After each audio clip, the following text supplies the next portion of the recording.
Ce que Paul a découvert du Seigneur Jésus sur le chemin de Damas a eu comme effet notoire de lui révéler non seulement la notion de fils, mais encore d'extraire carrément Christ du temps, pour le placer avec le Père, dès avant les temps éternels. Christ a dépassé les limites du temps. Le Christ, dans sa dimension temporelle, c'est-à-dire limitée à sa venue ici-bas, devient en quelque sorte une parenthèse de second plan. Mais si nous voyons tout le dessein de Dieu uniquement à la lumière de la chute et d'une indispensable restauration, alors évidemment cette parenthèse devient essentielle. Mais à l'origine, il n'en était pas ainsi dans la pensée divine.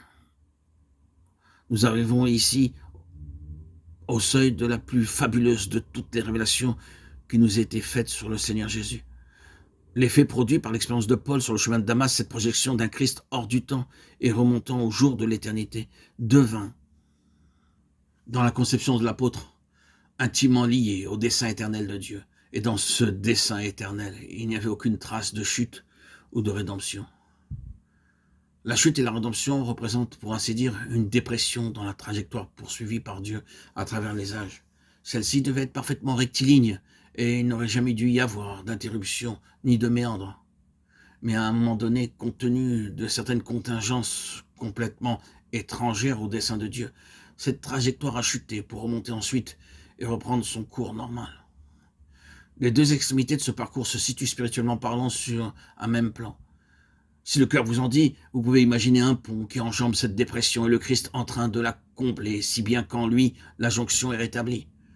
Ce qui était prévu de toute éternité ne connaît donc aucune, et vraiment aucune interruption.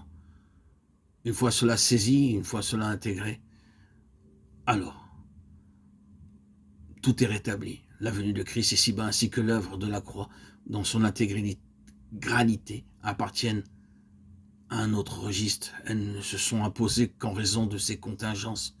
Quoiqu'en Christ, le dessein de Dieu subsiste d'éternité en éternité. Il ne connaît alors ni interruption, ni cassure ou dépression.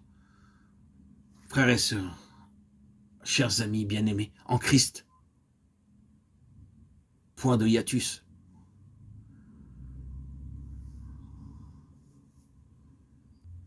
Et Paul, pour ainsi dire, est parvenu à cette connaissance. Je ne sais encore rien, cependant je vois de manière obscure, mais bien réelle, par les yeux de l'esprit, un Christ si grand, si vaste, que j'essaie sans cesse de le saisir, de courir à sa suite. Je vais de l'avant, oubliant ce qui est en arrière. Je regarde toute chose comme de la boue à cause de l'excellence, de la connaissance de Christ, afin de le connaître lui. Dans cette conception sans cesse grandissante de la personne de Christ, Paul commence à comprendre qu'en Christ éternel, avant la création, sans mesure de temps terrestre, Christ est éternellement le roi Messie qui règne et qui n'a aucune limitation terrestre ni temporelle.